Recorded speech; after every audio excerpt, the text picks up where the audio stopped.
ம். இப்ப நீங்க அகரத்திலேருந்து போகக்கூடிய ஒரு ஸ்டூடெண்ட்டா இருப்பீங்க. ரொம்ப காமா, ரொம்ப நார்மலா, ரொம்ப இயல்பா இருப்பீங்க. ஆனா மத்தவங்கலாம் அப்படி இல்ல. வசதி வாய்ப்பு அதிகமா இருக்கிறவங்கலாம் வரும்பொழுது, சினிமால காட்டுற மாரியான ஒரு ஸ்டூடெண்ட்டா தான் அவங்க மேக்ஸிமம் இருப்பாங்க. அவங்களுக்கு மத்தியில உங்களால எப்படி அந்த காலேஜ்ல சர்வை பண்ண முடியுது? ஃபர்ஸ்ட்டு வந்து ஆக்சுவலி எங்க கிளாஸ்லயே நாங்க 5 அகரம் ஸ்டூடண்ட்ஸு. 5 ஆக்சுவலி எங்க டோட்டல் ஸ்ட்ரென்த் 40 பேரு. ஆனா யாருமே எங்கள வந்து நாங்க ஃபவுண்டேஷன் அப்படிலாம் யாருமே ட்ரீட் பண்ணதே கிடையாது.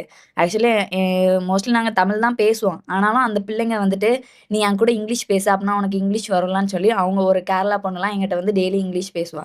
அப்போ எங்களுக்கும் இங்கிலீஷ் பேசணும்னு தோணும். அப்புறம் அவ என்கரேஜும் பண்ணுவா. "ஏய் யூ ஸ்பீக் நைஸ்லி" அப்படிலாம் சொல்லுவா. அப்போ நமக்கு வந்து ஓகே நம்ம நல்லா பேசுறோம் போல. அந்த பிள்ளைங்களே வந்து சொல்லுவாங்க. ஓகே ஒரு பொண்ணு வெஸ்ட் பெங்கால்லாம் இருக்குது. அந்த பொண்ணுங்கலாம் அது போல செம்மையா இங்கிலீஷ் பேசுவாங்க. ஸோ அவங்கலாம் வந்து சொல்லுவாங்க, என்ட்ட பேசு அப்படின்னு. ஒரு ஸ்டடீஸ் டவுட்னா கூட அவங்க எங்ககிட்டலாம் கேட்பாங்க. இப்ப சில பேர் நெனைக்கலாம், அவங்கலாம் ஃபவுண்டேஷன்லேருந்து வந்தவங்க. நாங்க ஏன் அவங்க கிட்ட இருந்து கேட்கலாம்? அப்படிலாம் நெனைக்க மாட்டாங்க.